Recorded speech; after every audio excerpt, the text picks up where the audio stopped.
യുജീസ് favourite വേൾഡിന്റെ വചന കേൾവിയിലേക്ക് എല്ലാവർക്കും സ്വാഗതം. പ്രതിദിന വിശുദ്ധ വേദപുസ്തക വായന 1099 ദിവസം. അപ്പോസ്തലനായ പൗലോസ് എഫെസ്യർക്ക് എഴുതിയ ലേഖനം 4-ാം അധ്യായം. കർത്തൃസേവ നിമിത്തം ബദ്ധനായിരിക്കുന്ന ഞാൻ പ്രബോധിപ്പിക്കുന്നത്, നിങ്ങളെ വിളിച്ചിരിക്കുന്ന വിളിക്ക് യോഗ്യമാം വണ്ണം പൂർണ്ണ വിനയത്തോടും സൗമ്യതയോടും ദീർഘക്ഷമയോടും കൂടെ നടക്കുകയും സ്നേഹത്തിൽ അന്യോന്യം പൊറുക്കുകയും ആത്മാവിന്റെ ഐക്യത സമാധാന ബന്ധത്തിൽ കാപ്പാൻ ശ്രമിക്കുകയും ചെയ്യുവിൻ. നിങ്ങളെ വിളിച്ചപ്പോൾ ഏക പ്രത്യാശയ്ക്കായി നിങ്ങളെ വിളിച്ചതുപോലെ ശരീരം ഒന്ന്, ആത്മാവ് ഒന്ന്, കർത്താവ് ഒരുവൻ, വിശ്വാസം ഒന്ന്, സ്നാനം ഒന്ന്, എല്ലാവർക്കും മീതെയുള്ളവനും എല്ലാവരിലും കൂടി വ്യാപരിക്കുന്നവനും എല്ലാവരിലും ഇരിക്കുന്നവനുമായി എല്ലാവർക്കും ദൈവവും പിതാവുമായവൻ ഒരുവൻ. എന്നാൽ നമ്മിൽ ഓരോരുത്തന് ക്രിസ്തുവിന്റെ ദാനത്തിന്റെ അളവിന് ഒത്തവണ്ണം കൃപ ലഭിച്ചിരിക്കുന്നു. അതുകൊണ്ട് അവൻ ബദ്ധന്മാരെ പിടിച്ചുകൊണ്ടുപോയി ഉയരത്തിൽ കയറി മനുഷ്യർക്ക് ദാനങ്ങളെ കൊടുത്തു എന്ന് പറയുന്നു. കയറി എന്നതിനാൽ അവൻ ഭൂമിയുടെ അധോഭാഗങ്ങളിലേക്ക് ഇറങ്ങി എന്ന് വരുന്നില്ലയോ? ഇറങ്ങിയവൻ സകലത്തെയും നിറയ്ക്കേണ്ടതിന് സ്വർഗാതിസ്വർഗത്തിന് മീതെ കയറിയവനുമാകുന്നു.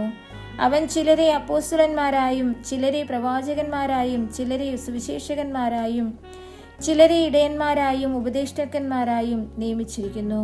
അത് നാം എല്ലാവരും വിശ്വാസത്തിലും ദൈവപുത്രനെക്കുറിച്ചുള്ള പരിജ്ഞാനത്തിലുമുള്ള ഐക്യതയും തികഞ്ഞ പുരുഷത്വവും ക്രിസ്തുവിന്റെ സമ്പൂർണതയായ പ്രായത്തിന്റെ അളവും പ്രാപിക്കുവോളം വിശുദ്ധന്മാരുടെ യഥാസ്ഥാനത്വത്തിനായുള്ള ശുശ്രൂഷയുടെ വേലയ്ക്കും ക്രിസ്തുവിന്റെ ശരീരത്തിന്റെ ആത്മീക വർധനയ്ക്കുമാകുന്നു.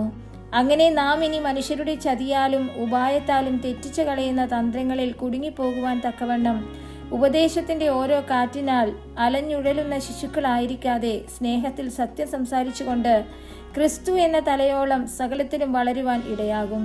ശരീരം മുഴുവനും യുക്തമായി ചേർന്നും ഏകീഭവിച്ചും ഓരോ അംഗത്തിന്റെ അതത് വ്യാപാരത്തിന് ഒത്തവണ്ണം ഉദവി ലഭിക്കാനുമുള്ള ഏത് സന്ധിയാലും സ്നേഹത്തിലുള്ള വർധനയ്ക്കായി അവനിൽ നിന്ന് വളർച്ച പ്രാപിക്കുന്നു.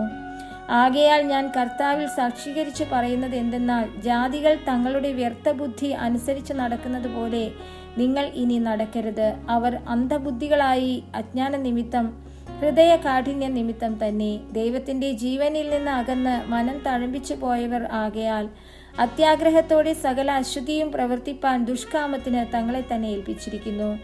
നിങ്ങളോ യേശുവിൽ സത്യമുള്ളതുപോലെ അവനെക്കുറിച്ച് കേട്ട് അവനിൽ ഉപദേശം ലഭിച്ചുവെങ്കിൽ ക്രിസ്തുവിനെക്കുറിച്ച് ഇങ്ങനെയല്ല പഠിച്ചത്. മുമ്പിലത്തെ നടപ്പ് സംബന്ധിച്ച് ചതിമോഹങ്ങളാൽ വഷളായി പോകുന്ന പഴയ മനുഷ്യനെ ഉപേക്ഷിച്ചു നിങ്ങളുടെ ഉള്ളിലെ ആത്മാവ് സംബന്ധമായി പുതുക്കം പ്രാപിച്ചു സത്യത്തിന്റെ ഫലമായ നീതിയിലും വിശുദ്ധിയിലും ദൈവാനുരൂപമായി സൃഷ്ടിക്കപ്പെട്ട പുതുമനുഷ്യനെ ധരിച്ചുകൊള്ളുവിൻ.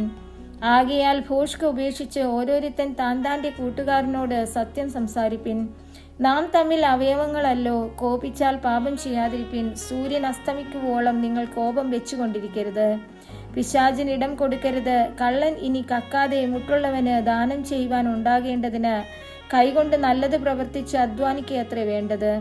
കേൾക്കുന്നവർക്ക് കൃപ ലഭിക്കേണ്ടതിന് ആവശ്യം പോലെ ആത്മീക വർധനയ്ക്കായി നല്ല വാക്കല്ലാതെ ആകാത്തതൊന്നും നിങ്ങളുടെ വായിൽ നിന്ന് പുറപ്പെടരുത്.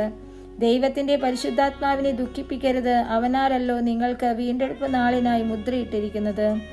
എല്ലാ കയ്പും കോപവും ക്രോധവും കൂറ്റാരവും ദൂഷണവും സകല ദുർഗുണവുമായി നിങ്ങളെ വിട്ട് ഒഴിഞ്ഞു പോകട്ടെ. നിങ്ങൾ തമ്മിൽ ദയയും മനസ്സിലുള്ളവരായി ദൈവം ക്രിസ്തുവിൽ നിങ്ങളോട് ക്ഷമിച്ചതുപോലെ അന്യോന്യം ക്ഷമിപ്പിൻ.